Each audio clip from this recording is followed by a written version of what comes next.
Gracias por acompañarnos en esta mañana. Miguel, buenos días.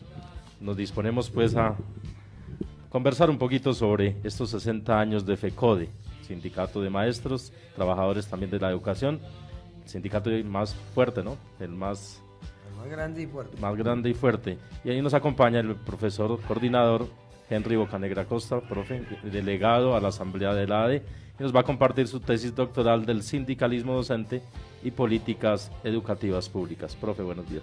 Buenos días, Armando. Armando, ¿cómo te va? Bueno, Henry, buenos días, pláceme tenerlo aquí. Como siempre, una cabeza brillante en esta mesa es muy importante, Henry. Bueno, como todos los maestros y maestras saben, o algunos de los maestros, Henry Bocanegra Acosta, compañero que desde hace mucho tiempo, desde épocas juveniles, ¿no, Henry? Nos conocemos. Sí. Eso es, cuando decimos épocas juveniles es para darle impresión de juventud. Claro, pero eso ya son muchos años. años. La juventud se mantiene. Esos muchos años. Bueno, nuestro compañero Henry es licenciado en Ciencias Sociales y Económicas de la Universidad Libre. ¿Cuál es? Distrital. ¿Ah? Distrital. De la Distrital. Sí, perdóname, de la Distrital. Y adicionalmente, ahora pues es doctor de Ciencias Jurídicas de la Universidad Libre, ¿no? Externado. Bueno, hoy no le he pegado pues a ninguna.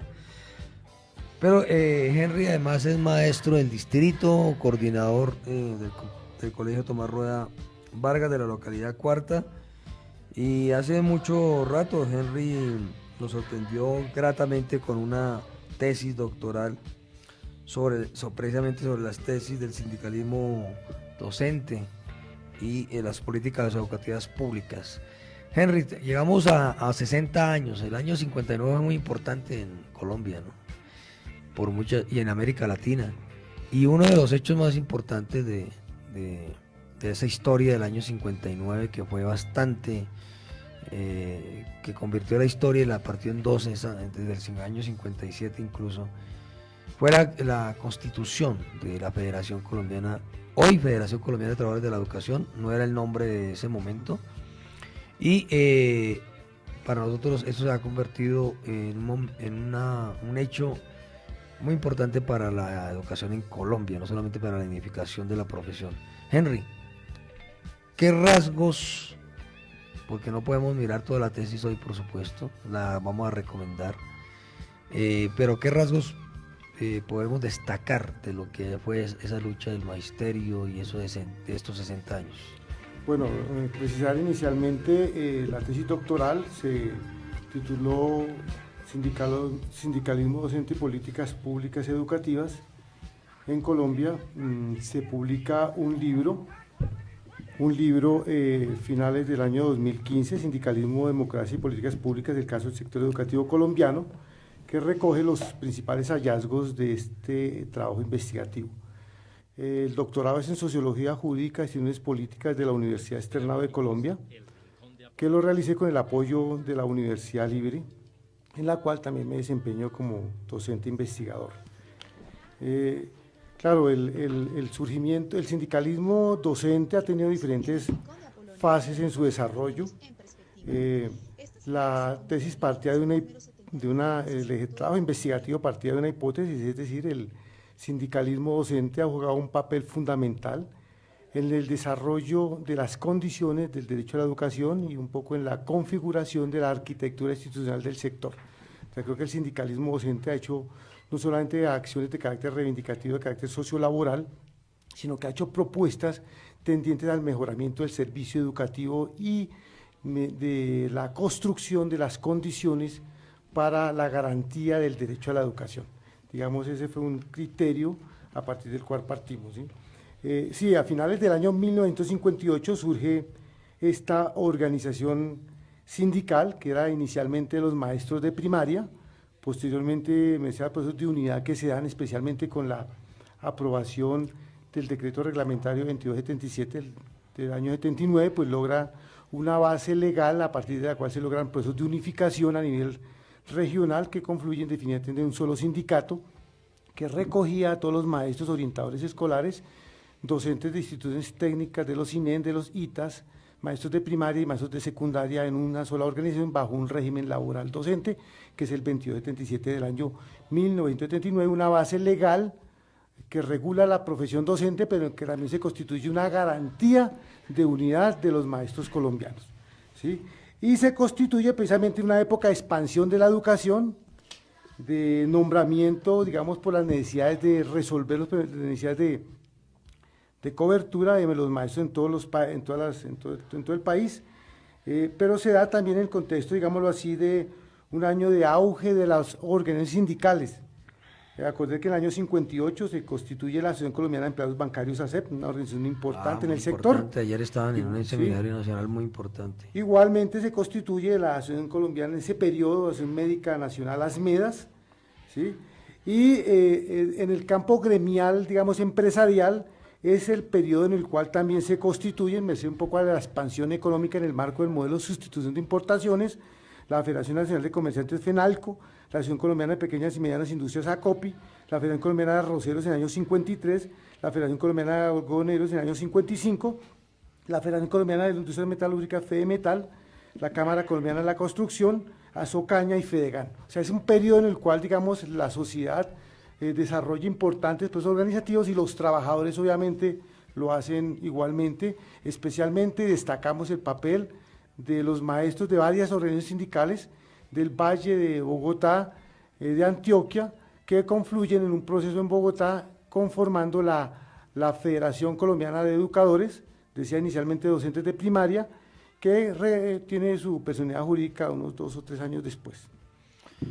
Es un año, digamos, es una época de quiebre, es decir, me parece clave, como hemos dicho en algunas ocasiones, después del año 57, que fue la última movilización que hacen los trabajadores alrededor del golpe, del derrocamiento de la dictadura de Rojas Pinilla, pero dirigida por el Partido Liberal.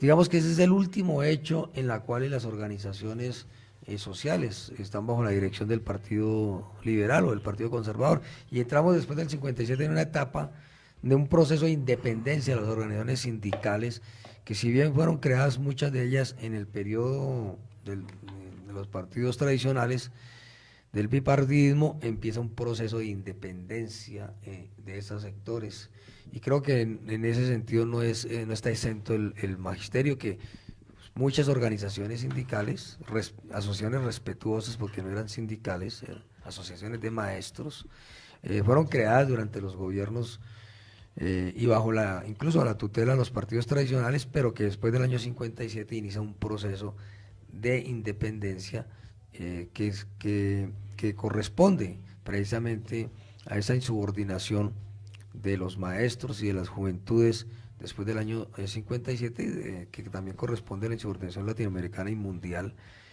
Y en ese hecho es muy importante. Entonces, ¿cómo podríamos ahí plantear el tema en el caso del magisterio? A ver, de todos modos, antes del año 50 se dan procesos, iniciativas importantes de organización gremial de los docentes del país, ¿sí?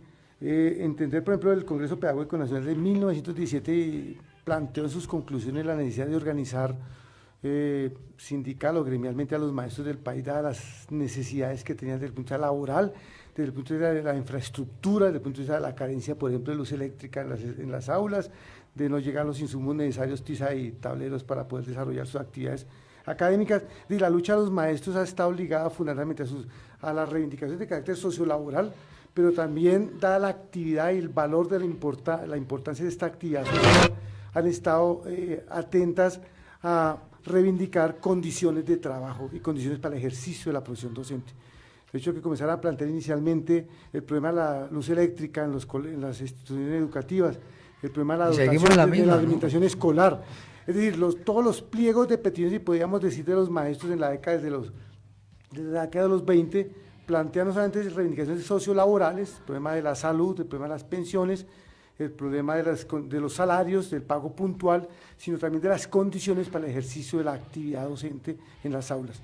Alimentación escolar, el aseo, bueno, etcétera. Henry, creo que eso corrobora que en la lucha de la federación y de sus prologómenos en este caso, ha sido una lucha en primer lugar por una política educativa progresista, el derecho a la educación, por encima de nuestras propias reivindicaciones. Eso sí es verdad. Y es una constante Perfecto, sí. que se mantiene. Sí, Yo creo que eso sí, es un primer hito, hecho clave. El Congreso Pedagógico del 17 y el Congreso Pedagógico del año 34 que plantean la organización sindical de los maestros, la organización gremial de los maestros, pero también las condiciones para la educación como una actividad con dignidad, sí, en las mejores condiciones, digamos, son aspectos importantes. Es decir, el magisterio se ha caracterizado no solamente por plantear reivindicaciones de carácter sociolaboral, sino también por plantear condiciones para el ejercicio digno de la profesión y las mejores condiciones para la enseñanza-aprendizaje y las condiciones para que los niños reciban una educación de calidad.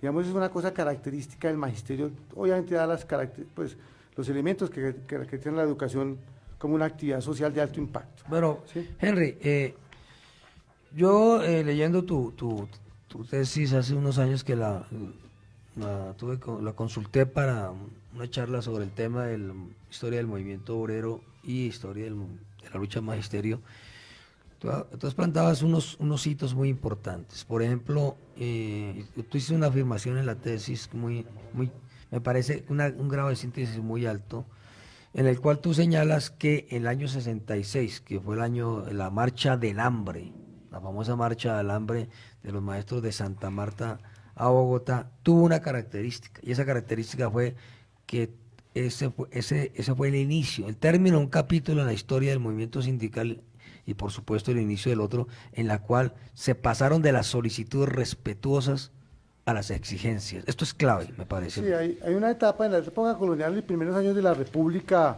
existía una forma de, comillas, reivindicar derechos, garantías y libertades de los maestros, que eran las súplicas lloradas del siglo XIX, es decir, los maestros incluso solicitaban a manera de súplica a las autoridades coloniales el nombramiento de maestros, el pago de los estipendios acordados, que duraban durante muchos meses sin pagarles. Y durante una etapa importante los maestros fueron muy respetuosos de las autoridades públicas en el sentido que, por ejemplo, marchaban en completo silencio, de guante blanco y de vestido negro y corbata, sin ningún tipo de consigna, una cosa muy simbólica. ¿Sí? Durante un periodo, utilizando también mecanismos como la solicitud de favores a las autoridades políticas, a los dirigentes políticos, a los miembros de las asambleas de diputados, a las asambleas departamentales, porque allí, digamos, radicaba mucho de la reglamentación y la regulación de la educación en el plano de la administración del servicio como a nivel de la regulación laboral. Era un régimen descentralizado, las asambleas tenían mucho que ver con eso. Y pasaron, claro, las peticiones respetuosas a las autoridades públicas, era una cosa constante, un elemento que predominaba en la acción laboral y sindical de los maestros.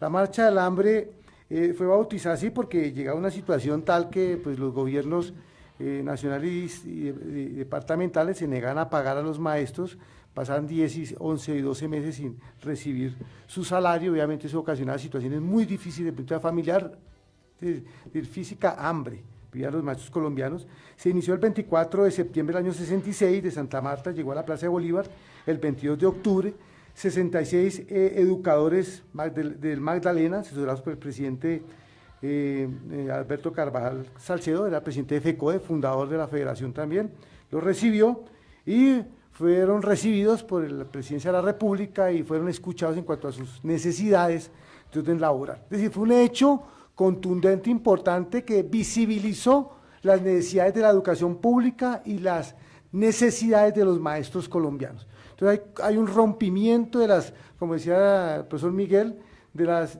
peticiones respetuosas a otro tipo de acciones, sí, que obviamente van a desembocar en acciones muchas más radicales, la movilización, los paros, sí, periódicos e indefinidos, y obviamente convertirse de todos modos en un interlocutor válido frente a los gobiernos departamentales y al gobierno nacional, con unas reivindicaciones muy puntuales, pero también con un programa muy definido en cuanto a política pública educativa y en cuanto a reivindicaciones de carácter sociolaboral.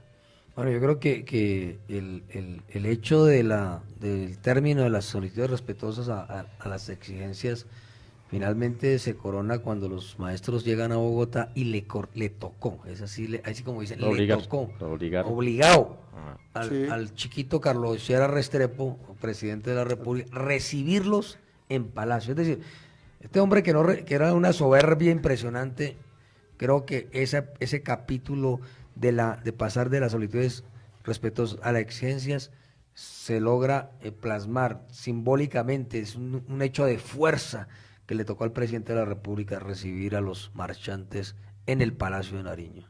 Sí, bueno, los marchantes en el Palacio de San Carlos, sí, que es actualmente la Cancillería. Sí, fue un hecho histórico que visibilizó la problemática de la educación pública y la problemática de los maestros en un periodo de expansión mismo de la educación pública y de expansión de la economía nacional. Y de pronto es lo mismo que pasa hoy en día, como es tan centralizada la administración pública, no se dan cuenta de la realidad nacional. Entonces, esa marcha de los maestros... Claro, en una época era centralizada, aunque es decir, muchas de las facultades en cuanto a administración del servicio y regulación laboral del trabajo docente lo tenían las asambleas departamentales. Bueno, creo que corrobora, ya tenemos varios hechos importantes aquí. La característica que el magisterio siempre ha luchado es por la educación pública, por el derecho en primer lugar, como parte del proyecto de nación. En segundo lugar, este hecho importante para el movimiento sindical de cerrar el capítulo de las solicitudes respetuosas al capítulo de las exigencias. Pero, Henry, ahora miremos el tema de la misma conformación de la federación hace 60 años. Me parece que eso es importante, que nuestras nuevas generaciones y los ya ligeramente usados conozcamos ese hecho. 9:36, continuamos con este conversatorio, Miguel. Bueno, ya para cerrar, Henry, para cerrar, invitar a los compañeros estudiosos del tema, ¿dónde podemos verla y leer la tesis? No, se publicó un libro, está a disposición en la Universidad Libre. Sé quién tiene los derechos de comercialización y pueden en la Universidad Libre de Candelaria, ahí fácilmente en información y ahí les dan todo el trámite para... ¿Y cómo buscamos el libro? Igualmente, ¿Qué nombre se llama Sindicalismo, Democracia y Políticas Públicas, el caso del sector educativo colombiano. Bueno. Es un libro de 496 páginas donde más o menos hacemos una síntesis del proceso histórico, los principales hitos y las lógicas y las singularidades del sindicalismo docente en Colombia. Bueno, Henry, ¿cómo es el tema de la creación de la fundación de la Federación Colombiana hace 60 años? ¿Cómo se da ese proceso? ¿Cómo se da esa confluencia? Sí, hay unas, confluyen diferentes factores. Uno, digamos, el proceso de expansión de la educación y nombramiento acelerado de los maestros en los diferentes niveles, especialmente en el nivel de primaria. ¿Sí? Dos, un poco los requerimientos en materia salarial, las dificultades administrativas que vivía la educación pública en su momento, los problemas del pago, la inexistencia, por ejemplo, de un régimen de salud, ¿sí? Aunque desde el año 1913 se tenía, con la ley 114, la pensión gracia, no había un sistema de seguridad social por parte de los maestros, ¿sí? Las condiciones de las escuelas y la precariedad en general de la educación evidente, y todo eso lleva a que diferentes sectores, digamos, si no de izquierda, como en la época, que eran sectores incluso muy conservadores, ¿sí? La Iglesia jugó un papel importante en la conformación de la federación, sectores incluso ligados a los partidos tradicionales más que a la izquierda radical o a la izquierda revolucionaria, confluyen en un proceso finales del año 50 que involucró docentes del Valle, de Antioquia, de Bogotá especialmente, y funda la Federación Colombiana de Educadores, decía inicialmente como un sindicato de maestros de primaria, porque en el año 42 se ha fundado APPES, que era la Asociación Colombiana de Profesores de Educación Secundaria, que era una organización que tenía mejores condiciones porque están adscritos al Ministerio de Educación Nacional. Tenían un escalafón, mientras que los maestros de primaria tienen unas condiciones bien precarias. Todos esos factores, los aspectos ideológicos de la época, confluyeron en que la necesidad de una organización sindical de los maestros de primaria inicialmente, que posteriormente, repito, a través de procesos de unidad, primero de unidad de acción, a través de varios procesos, donde convergían varias organizaciones sindicales, lograron las luchas de inicios de los años 70, que terminan con el decreto reglamentario 2277, que, como lo decía anteriormente, da las bases de la regulación jurídica de la carrera docente para fortalecer los procesos de unidad sindical a nivel nacional. Bueno, creo que quedamos pues con, Sí, con un quisiera- buen bocado y Queda plantear definitivamente, yo Un creo que minutico, por favor. yo creo que el Corremos magisterio tiempo. colombiano ha jugado un papel fundamental, lo decía anteriormente, en el diseño y la concreción de la arquitectura institucional del sector, empezando con los procesos de nacionalización que se logran desde la década de los 60, especialmente con la ley 43 del 75, que fue una reivindicación de los maestros. El proceso nacional implicaba que la nación asumía los costos y no las entidades territoriales, dadas las dificultades fiscales que tenían. Posteriormente viene lo que tiene que ver con la discusión y la aprobación del estatuto docente, una historia muy importante para el magisterio colombiano y el proceso de resistencia que ha tenido en el periodo neoliberal, ¿cierto? De defensa de la educación pública, la ley 60 reglamentaria de la Constitución en materia de distribución de recursos y competencias entre las entidades territoriales, fue un logro importante del magisterio colombiano. Y el magisterio ha aportado fundamentalmente en la construcción de una arquitectura institucional para la educación pública en el país. bueno, Henry, muchas gracias. Muchas gracias, y profe Henry. invitamos a todos a consultar la tesis a través del libro y por supuesto, perdón, Henry. Hay varios artículos publicados en revistas sí, indexadas, Bueno, especialmente en y- Diálogos de Saberes. Bueno, y entonces el diálogo de Saberes, la revista pues de la Universidad Libre Facultad de Derecho. Muchas Un gracias. abrazo, Henry. Estamos invitados y obligados a leer nuestra historia, la memoria histórica, y creo que este proceso de la conformación de la federación, partiendo como base de los maestros de primaria y luego todo ese proceso de fusión de los sindicatos en todas las regiones en la federación, es ejemplar para el proceso que ahora estamos en tránsito de pasar de Federación Colombiana de Educadores a Federación Colombiana de Trabajadores de la Educación. Un abrazo, Henry. Muchas gracias. Ok, gracias. 9:41 en Colombia.